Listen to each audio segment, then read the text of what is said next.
Ladies and gentlemen, thank you so much for coming in the show. Thank you for listening to us wherever you get your podcasts in the Believe Network or on SiriusXM. Thank you for watching us on YouTube here by our presenting video sponsor this year, Sports Talk Chicago, kicking off 2024, right? Let's bring in my co-host right now. Before we bring in our guest, he is former Bears defensive end, former Northwestern Wildcats standout, CHGO's very own, West End Golf Club's very own. He's looking good. He doesn't make it to midnight on New Year's, but he's here. He fell asleep before New Year's. What's up, Corey?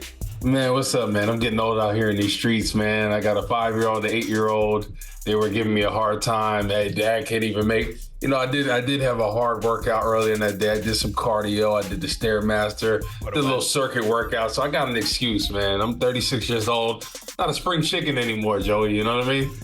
Spring chicken. I'm the autumn chicken, man. I turn 40 years old tomorrow. So by the time the people are watching and listening to this, I'm gonna be 4-0. Still thinking about a baseball comeback as a relief pitcher. Hey, let's bring in our guest here to talk about Bears Packers right now. He is former Dolphins linebacker. He is also the host of Testudos and Touchdowns. You can find him making great content at Beyond the Big Ten. It is Tre Watson. What's up, Tre?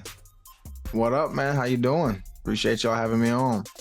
We're doing great, man. So happy to have you here on the show. Full disclosure, Tre Watson is Christian Watson's brother, so he has been following every single snap of the Green Bay Packers all season long. But let's dive right into it, Tre. I want to ask you this question first. I want to hear Corey weigh in, and then we're going to be off and running. I want to start off like this, where Bears versus Packers rivalry, we hate each other. I want to do a little olive branch, something that brings us a little bit closer that we might have both in common. I've been noticing something on Twitter and on social media this year. And it's this thing that they do where you cherry pick a play, whether it's positive or negative. And I'm all up for watching plays on Twitter. I love it and everything, but someone will always post a cherry pick one play that's positive or negative, and then it's some sort of confirmation bias caption of "I told you he was the best" or "I told you he was trash." I feel like that's happened a lot this year with our quarterbacks, Justin Fields and Jordan Love. So open us up a little bit with just an easy does it. How do you assess Jordan Love's play this year? A guy who's thrown for 30 touchdowns, 3,800 yards, but at times has had some struggling stretches. How have you assessed his season so far? It's been a work in progress. I think people act like you just walk out on a football field and you're great just because. Like, that's not how it works, especially not at the NFL level when you're talking about the best players on the planet at what they do. And yeah, Jordan's in his 4th year, but this is his 1st year starting. And he was also doing it with the youngest roster in like NFL history almost, I think. So you're talking about a guy who was going to take lumps. Now, yeah, were some of the early ones frustrating because it felt like they had the opportunity to win some games that they didn't? Yes, it was. And I think part of it was people couldn't distinguish the fact between correcting the things he wasn't excelling at versus bashing him like he was trash, which, I mean, that's the social media world we live in. I mean, you've seen Packers fans go in on me because I'm a Jordan Love hater because I said, oh, he missed some throws or he underthrew some balls that led to interceptions. Just because he did that doesn't mean that the next week when he threw for 300 yards that I wasn't cheering. It doesn't mean that he wasn't going to be good no matter what. And at the end of the day, we found out he's, a 4,000-yard passer, 30 touchdown passes. I mean, the dude is getting it done. He's playing better by the week. It's also been that this roster has been evolving around him by the week. Matt LaFleur has been understanding how he can call plays for Jordan and what he does well as what the playmakers around him do well. And literally week by week, we've seen new guys make an impact. I mean, we just had our first 100-yard receiver who was fresh off the practice squad in his second call-up game. And you just don't see things like that. But when you have a quarterback who's growing in confidence by the day, when you have a play caller who's understanding how to use his guys, now everybody looks great. And right now, Jordan looks like a top 10 type quarterback who's in line for a significant raise. Rightfully so. I agree with you in that regard. I think he had a very hot start. He looked very comfortable. But you look at the stats, I mean, that's pretty impressive for a first-year quarterback, whether or not he got to sit behind arguably one of the greatest quarterbacks ever played, Aaron Rodgers.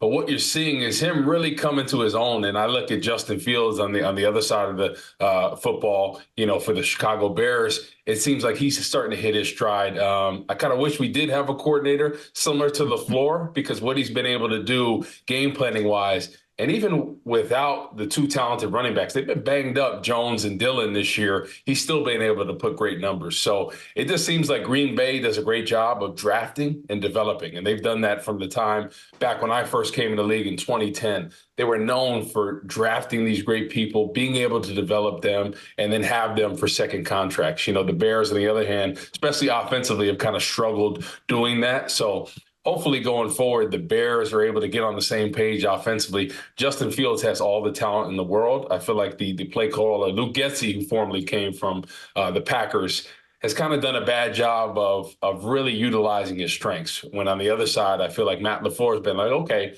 especially when they were going through some growing pains. Okay, let me get to the drawing board. Let me do stuff that he's comfortable with, that he feels comfortable with. Let give some of these looks.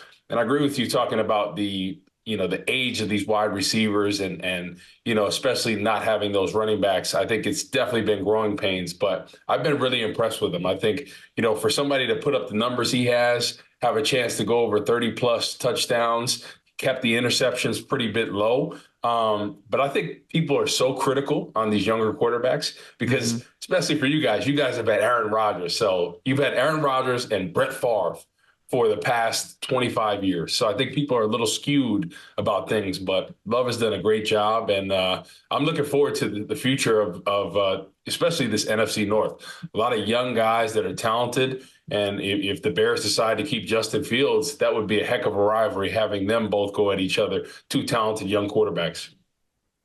For sure. Yeah, and Trey, hopping over to Justin Fields a little bit, and I want you to weigh in on maybe your perspective of how Jordan Love has assimilated himself into a locker room. We're getting to the point right now where it's the final week of the season, and for a lot of people, Bears Twitter is as divided as ever of whether to keep Justin Fields or whether to move on and trade him. And I want to get your guys' perspective because I find you both incredibly knowledgeable, measured former NFL players. And I'm trying to make sense of something where, look, I'm going to be honest with you, and people in the comments are going to say it as such, where Justin Fields, if you want to pull up some stats, you can pull up some stats that make him look pretty ugly pretty quickly. If you want to pull up some advanced stats on Justin Fields that has him ranked in the bottom, or he takes 3.23 seconds to throw a pass, it's worse than the NFL, or his fourth quarter numbers, whatever it is, you can pull up all that, and there's that side of the argument. I want to hear the side of the argument that you guys probably know more than anything because you lived and breathed it, where for my money, not only are the Chicago Bears players in the locker room right now going out of their way to praise Justin Fields, to campaign for Justin Fields, to say that he is the guy, to say that he is our leader. But me and Corey have talked about this on Believe in Bears in years past. There were guys that played against him last year in post-game interviews that were just singing the praises of Justin Fields' talent and his ceiling. So, Trey, man, I just kind of want you to weigh in on the fan reads the stats, but you guys have been in the locker rooms. I don't know if you've ever had a quarterback that you've ever been behind that deeply, but that has to mean a lot. And how much does that possibly mean when we're trying to make the case for Justin Fields to stay the Chicago Bears? Because we're in the same spot, man. Our roster is one of the youngest in the NFL. These guys are going to be around for the next couple of years. So how much would that weigh into the decision with general manager Ryan Poles, where the locker room loves Justin Fields so much? They're going to have to make a decision, with what they've seen, with the flashes and the growth that he's shown throughout the last couple of years, because there's been so much in flux around him. It's really hard to get a true gauge of how good he is, individually. I mean, there's been just as many highlights or lowlights, I should say, of guys dropping wide open passes that hit him right in the face mask, hit him right in the hands, the Darnell Mooney, Hail Mary ball, as there have been plays where we could say, oh, that's Justin's fault. Oh, he missed this read. Oh, he threw this interception. So, you know what kind of tools he has. But for the locker room to be so behind a guy, that means that he's earned their respect doing something, whether it's the plays that we see, in the games, whether it's during the week, whether it's the way he carries himself in the huddle, in meetings, all that stuff. And that does hold some weight. As far as, the GM and the head coach, when they're weighing the options, I mean, we're real. We know what the options are. It's him or Caleb Williams. I don't know if that's it. Actually, I would say I know it's not the number one factor for them, right? Because they're thinking, okay, the future of the franchise passed just this year. They're also thinking about the future of their own jobs, staying in Chicago as long as they can. What gives them the best odds, right? Because another factor that unfortunately or fortunately, however you want to look at it, comes into play with Justin is soon he'll have to be paid again. And that's vastly different than, having another quarterback on a rookie deal. So that's a factor that has nothing to do with play. That does come into play at some point is, hey, do we keep Justin, go elsewhere with this number one pick, trade it, and then, pay Justin $150, $200 million, which is the going rate for, to be honest, some average quarterbacks. I mean, Daniel Jones is making $40 million a year, and people are out here campaigning for Tommy DeVito to play next year. So it's like, where do you fall in line in terms of the priorities with Justin Fields? Because we know he has the gifts. We've seen so much from him. And like you said, you've heard other teams that he plays against say, hey, man, this is one of the hardest dudes to play against. Now that they've had added DJ Moore to the room, potentially could they add another guy, a Marvin Harrison Jr. to that room? And now all of a sudden you got DJ Moore, you got Kmet, you got Marvin Harrison Jr., and you're talking, okay, Justin can do whatever he wants. The run game is already going to be strong just with Justin alone. You probably put in any running back in there and they'll be successful. So, man, it's a tough decision in my opinion. I mean, in terms of the value of the locker room alone, you see it with Jordan Love. Guys play harder for someone that's at the helm that they know and respect and love at the end of the day.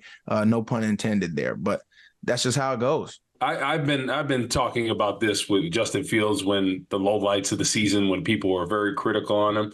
I just think he's so talented of a guy that, like you talked about, Trey, coaches like last year, Mike McDaniel, the whole Philly team was talking about how talented he was and how hard he was to defend. I just feel like the talent is there. But in Chicago, we are so skewed because Chicago has never had a franchise quarterback that they felt great about, right? Even Jay Cutler, you can make an argument he's been the most talented quarterback the Bears have had before Justin Fields. But I think Justin Fields has all the talent in the world, right? He can make pretty much every throw, right? It's been a thing about his consistency. And I think a combination of the play calling, him trying to maybe prove that he's this pocket passer at times. And I think last week, I think that's really when he said, you know what, F all this stuff. I'm just going to play. I don't know if I'm going to be here or not. He played freely. He let loose. And that was arguably one of the best quarterback performances. And the stats, right, 266 yards, 1 touchdown. But the precision of his passes, right, the one to DJ Moore for that first touchdown, right, he probably arguably could have thrown that second pass to DJ Moore as well, where he kind of went up for one hand. Do that right on the money, only where he can got it. Tyler Scott towards the end of the game. That's Marvin Harrison Jr. That's a touchdown right there. Mm-hmm. So my thing is like this: as a former defensive player, and Trey, you can attest to this, I would not want to face Justin Fields at all. To be honest, I think that's a nightmare matchup. As a former defensive end, I'm like, every time that he has the ball in his hands, whether it's his own read, whether it's the boots, his scrambling ability, what other quarterbacks besides maybe Lamar Jackson can make that scramble play where he beat 3 defenders dead to rights and scrambles for 15 yards? So my thing is he has all the talent. He's been improving. He doesn't throw picks like he did in year 2 or year 1, right? You have to blame the play caller for some of this, right? Because this was supposed to be a huge year of development for him. Last year, you thought they figured things out with him, being able to get him on the move. Towards the end of the season, they were arguably playing some really good football. So my thing is right now, especially with this last game, I think the GM and the owner, I think they see in we want Justin Fields' chance, right? And him playing as well as he did, it's like all of a sudden now it makes that decision that much harder. And my thing is like this: if you're looking at him and Caleb Williams, they're pretty similar quarterback-wise, right? They're both mobile guys that have cannon of an arms that can do it all, So my thing is, I don't think him or Drake May are better than Justin Fields right now. So if I were them, I would keep Justin Fields. I would add another receiver. I would add another defensive end opposite Montez Sweat and a 3 technique. And I think this team is pretty scary. The way they're playing right now, they remind me a lot of how the Detroit Lions were last year, right? They started getting hot too late in the season, right? Mm-hmm. But they were arguably playing some of the most consistent football in the league. And they started out this year on the right path. And I think the Bears can do the same thing. But I think Justin Fields is too talented not to build around him, especially when he has this locker room. He's playing well right now. And that defense is playing lights out. I just think you're a couple pieces away from being a playoff contender. And I think all of a sudden you start that whole process again. And I know money has been a big thing with Justin Fields, but think about if you pick up his fifth-year option, right? Essentially, for the next 2 years, you got him for $31.5 million for 2 years. And you talked about Daniel Jones, that's $40 million a year. That is a bargain for a guy that's going to continue and improve, because I think he hasn't even scratched the surface of what he can be. So that's what I'm talking about: bargaining, negotiate, all this. I think that's a steal of a deal to get a talent like Justin Fields for 2 years for $31.5 million. Yeah, and on top of that, if you take Caleb Williams, Bears fans are going to be banging the drum to give T. Higgins $25 million, right? I mean, the money's going to go somewhere else, but how are you allocating those dollars specifically? And Corey, man, you're making a great point. I mean, look, we can call it an excuse if you want, but when we start doing the autopsy on the season, when you start looking back, you're also saying to yourself, wow, our left tackle started on IR. Tevin Jenkins got hurt. He didn't. It wasn't landed on IR, but he missed a bunch of games. Our right guard was MIA. Our center was no good, and our best player was our right tackle, who just happened to be a first-round draft pick, learning his way in the NFL. And you're like, oh, well, maybe this making more sense where we got some cohesion moving on deeper into the season. You start to say, oh, maybe that's why. Got a couple more minutes here to go. I do want to, before we go, I want each of you, former NFL linebacker, former defensive end, I do want to ask each of you one question. You guys get to ask each other one question. Before we go, Bears and Packers. Trey, I'll go first really quick. The Green Bay Packers will lose in Week 18 if blank. If their defense doesn't repeat the same kind of performance that they had last week. The biggest thing for them that they've struggled with defensively is it seems like they don't know how to call plays for the guys that are out there. They haven't been playing to their strengths week in and week out, and that's why they've had up performances, down performances, losing to Tommy DeVito, giving up 30 points to Bryce Young and the Carolina Panthers. So they have to find some realm of consistency. Also, they really struggled against mobile quarterbacks. Justin is one of the top 2 or 3 most mobile in the game. So mobile. Yeah. So you gotta limit those opportunities, right? And they have ways to do that with, Quay Walker, spying with a guy like him who's, so big, so athletic, can chase a guy down. Lucas Van Ness has some of those similar traits. Saw him chase Justin down in week 1. And it was a pretty impressive play from a defensive end. So they're going to have to, keep Justin within the pocket. While he can throw from the pocket, that hasn't been as strong or as much of a strong suit for him, and the Bears just haven't had success doing it consistently week in and week out. So if you're able to make them one-dimensional, that's how they win. If you let him run all over the place, you give up the opportunity to lose this game, because the offense has proven that they're going to put up points, especially if they can get some guys back. It's all on the defense, man. Corey, on the other side, the Chicago Bears, look, we got eliminated from the playoffs. We're not going. But, we get the chance to play spoiler. I mean, if we beat the Packers, we pretty much keep them out of the postseason. For a Bears-Packer rivalry, that's pretty sweet. So for your end, Corey, the Chicago Bears will win in Week 18 if blank. If they're able to get after Jordan Love, right? I think the times that he struggled is when he was pressured. And you look at this Bears team, they are a scary team for teams to play because they're getting hot at the right time. Defensively, they're playing lights out, Joey. We talked about the lack of pressure early on. They struggle to get pressure. Then insert Montez Sweat, this defense coming. He's rose everybody's game. Jervon Dexter is out there playing lights out. Justin Jones and company. The linebacking core is playing amazing. The secondary is playing.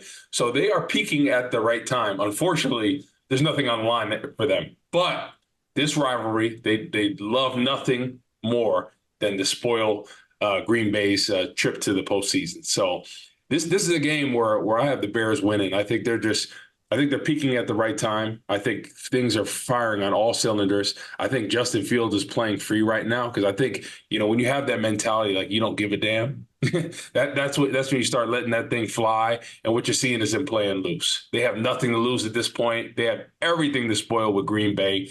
I think this is a scary game for Green Bay, their livelihood. How many times, Joey, 2013, my last year for the Bears, after Aaron Rodgers broke his clavicle, right?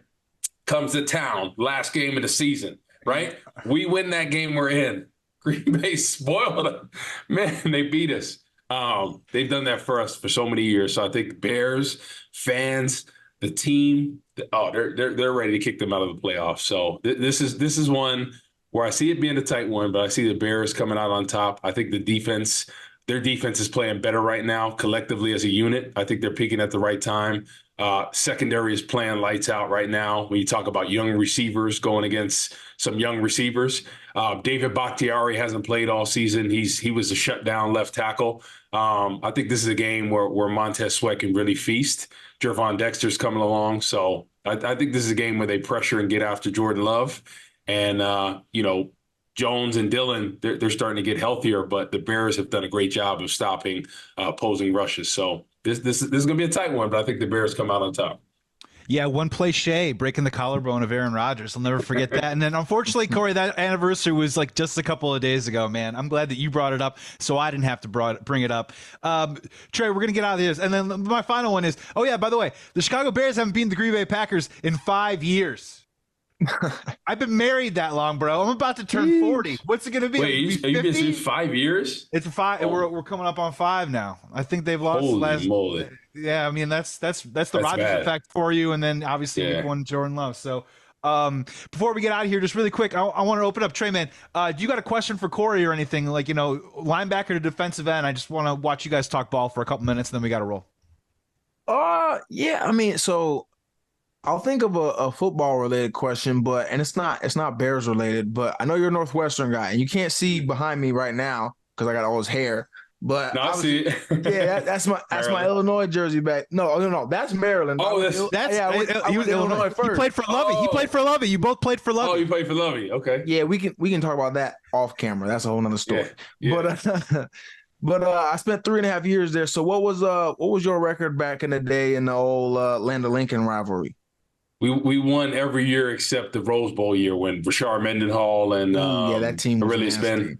Yeah, they were good. I think out of I was 4-5 against you guys in the Land of Lincoln Trophy. So Rashard and Relius Ben, Juice Williams, the tight end Michael Humanui, Samoan Polynesian guy.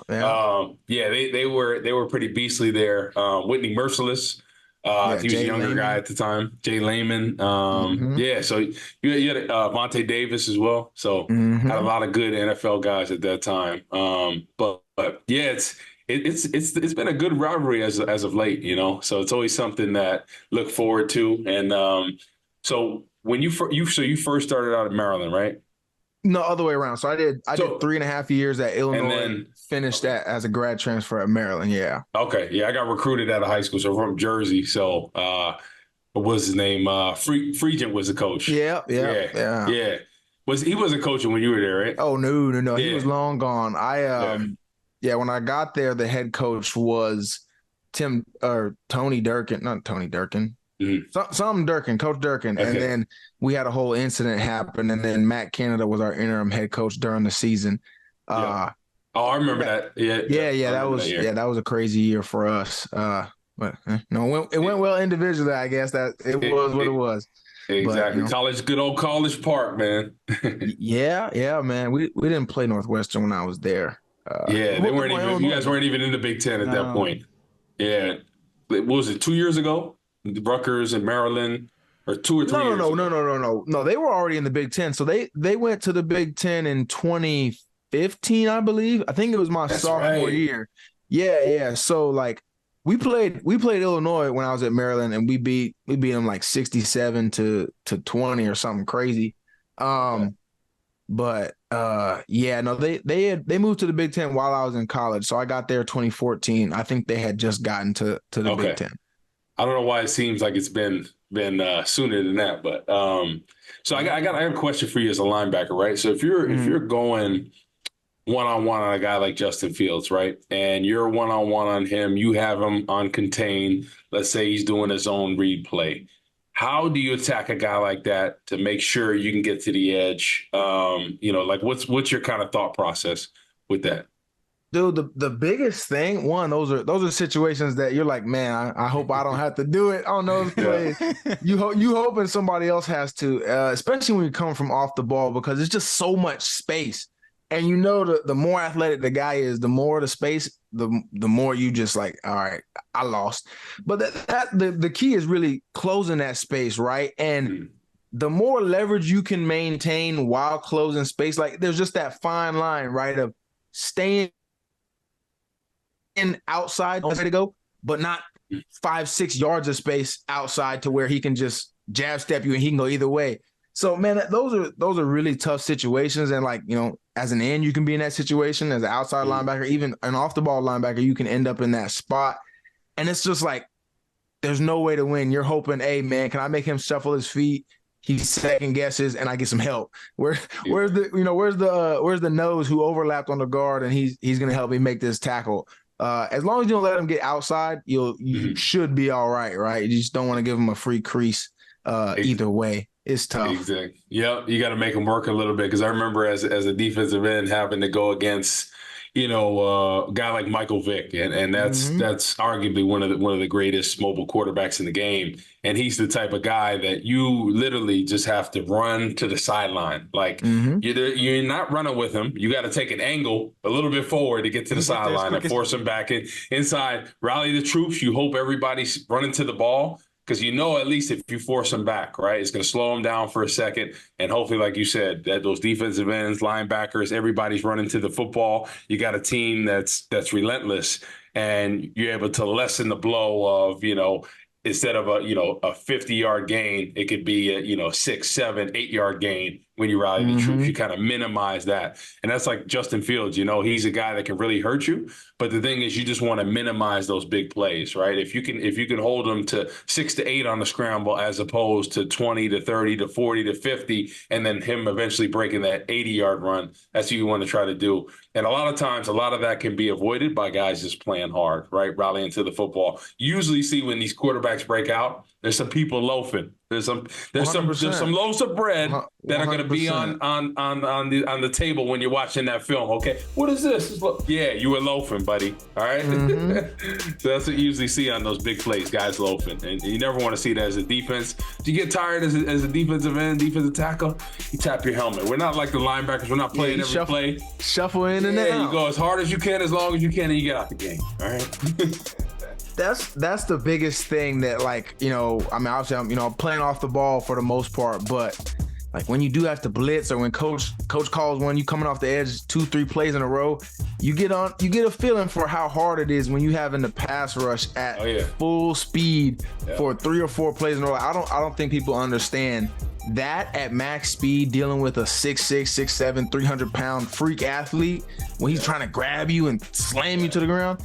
Then you got to run to the ball too. Yeah, man, they throw the ball behind you, and guys running down the field, 30-yard completion, and now you got to, do it again. Oof, buddy. Yeah, it's beast mode, man. Oh shit, they're going no huddle. Oh fuck. Two minute drill. That's when you get a cramp. Yep, you got a cramp in your leg. Oh, that guy goes down. We got an injury on the. Stay down. Now I got 100%. Then they'd cut to a commercial, and I'd be in the commercial driving a car. So this is where we get all the synergy. That's where it all comes together. That's funny. Back in the day. We got to get you guys out of here, man. This was Believe in Bears. Thank you so much for listening to us on the Believe Network, wherever you get your podcasts, here on Sirius XM. And also thank you so much for watching us on Sports Talk Chicago here. Comment and question below. I'm Joey Christopoulos. Follow me at Joey Sports Guy. Corey Wootton. Follow him at Corey Wootton. 2 O's, 2 T's. Get it right. And also, thank you so much, Tre Watson, for coming on, man. Thank you so much for coming on and talking ball, dude. We have to do it again soon. Not rooting for your brother this weekend, but man, he's a fantastic dude. He was one of my favorite receivers coming out of the draft, man. And he makes plays that even when he's wearing the green and yellow, I have to say, damn, he's really good. Thanks for coming on the show, man. No, most definitely, man. Appreciate you guys. Yeah, thank you, bro. Absolutely.